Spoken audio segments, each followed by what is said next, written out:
আজকে আমি ছোট মাছ রান্না করব, তাই আমার খুব ইচ্ছে করতেছিল আজকে আমি আমার আম্মুকে ফোন করে বলবো যে মা, তোমার যেই মেয়েটা একটা সময় ছোট মাছ হাত দিয়ে ধরতেই চাইতো না, খাইতে চাইতো না, কখনো করতে চাইতো না, ছোট মাছ কাটতে দেখলে যেই মেয়েটা প্রচণ্ড ভয় পাইতো কারণ ছোট মাছ কাটা অনেক কষ্ট, সেই মেয়েটা এখন ছোট মাছ কেটে রান্না করে খায়। কিন্তু দুর্ভাগ্যবশত ফোনে টাকা ছিল না, তাই আমার আম্মুকে আর ফোন করে বলা হয় নাই। তবে আম্মু যদি আমার এই ভিডিওটা দেখে তাহলে আম্মু অনেক খুশি হবে যে আমার আম্মুর সেই মেয়েটা এখন ছোট মাছ কিনা রান্না করে খায়। জানেন, একটা সময় আমি ছোট মাছ খাইতেই চাইতাম না, ছোট মাছে কাঁটা বেশি থাকে, এজন্য আমার ছোট মাছ ভালোও লাগতো না, আর আমি কখনো কুটতামও না, আমি খাইতামও না। আমার আম্মু কষ্ট করে একা হাতেই সব কিছু সামলে নিত। আর ছোটবেলাতে মাছ কাটা নিয়ে আম্মুর হাতের কত যে বকা শুনেছি, যার তো কোনো হিসেবেই নেই। এখন অবশ্য যদি আম্মুর কাছে কখনো গ্রামের বাড়িতে বেড়াইতে যাই, তাইলে অন্তত ছোট মাছ কাটার জন্য আম্মুর হাতের আর বকা খাইতে হবে না, কারণ এখন তো আমি নিজের হাতেই ছোট মাছ কেটে রান্না করতে পারি। আজকে আমি দুইটা আইটেমের ছোট মাছ রান্না করব, একটা হচ্ছে পুঁটি মাছ আর একটা হচ্ছে ছোট বাইলা মাছ। আমার না বাইলা মাছটা খেতে অনেক ভালো লাগে, আমার বাইলা মাছটা অনেক পছন্দ, যদিও আগে কখনো খাইতাম না। বড়গুলো খেতাম কিন্তু ছোটগুলো কখনোই খেতাম না। অল্প একটু মশলা, তাই হচ্ছে ব্লেন্ডার নামিয়ে আর ব্লেন্ডার করিনি, কারণ ফ্রিজের মধ্যে আজকে আদা রসুন হচ্ছে ব্লেন্ডার করা ছিল না, তাই ছেঁচুনি দিয়ে ছেঁচেই আজকে হচ্ছে রান্না বান্না করব। আজকে অনেকটা টাইম হয়ে গেছিল, তাই খুব ঝটপট করে রান্না বান্না করতেছিলাম। ছোট পুঁটি মাছটা আমি রান্না করব হচ্ছে লাল শাক দিয়ে।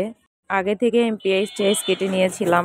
আর বাইলা মাছটা আমি আলাদা ভুনা করব। ভুনা করার জন্য আমি হচ্ছে আগে পেঁয়াজটা তেলের মধ্যে ভাজি করে নিয়েছি। আর যে বাটনাটার মধ্যে আমি হচ্ছে ছেঁচে বেটে বেটে নিয়েছিলাম, সেই বাটনাটার মধ্যে হচ্ছে লবণ, হলুদের গুঁড়া, মরিচের গুঁড়া, জিরার গুঁড়ো, আদা রসুন ছেঁচা, সেগুলো সব একসাথে মিক্স করে নিয়েছি, কারণ আলাদা আলাদা দিতে গেলে সময় বেশি লাগবে, তাই তাড়াতাড়ি করার জন্য ওইটার মধ্যে সব কিছু নিয়ে আমি মিক্স করে নিয়েছিলাম। এখন আবার বাটনাটাকে ভালো করে ধুয়ে তারপরে একটু পানি দিয়ে দিচ্ছি মশলাটাকে কষিয়ে নেওয়ার জন্য।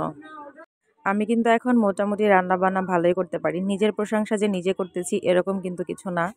আগে কিন্তু আমি কখনোই রান্নাঘরে যাইনি, যখন আম্মুর কাছে ছিলাম। আম্মুর কাছে যখন ছিলাম তখন সব রান্না বান্না আম্মু একা হাতেই করতো।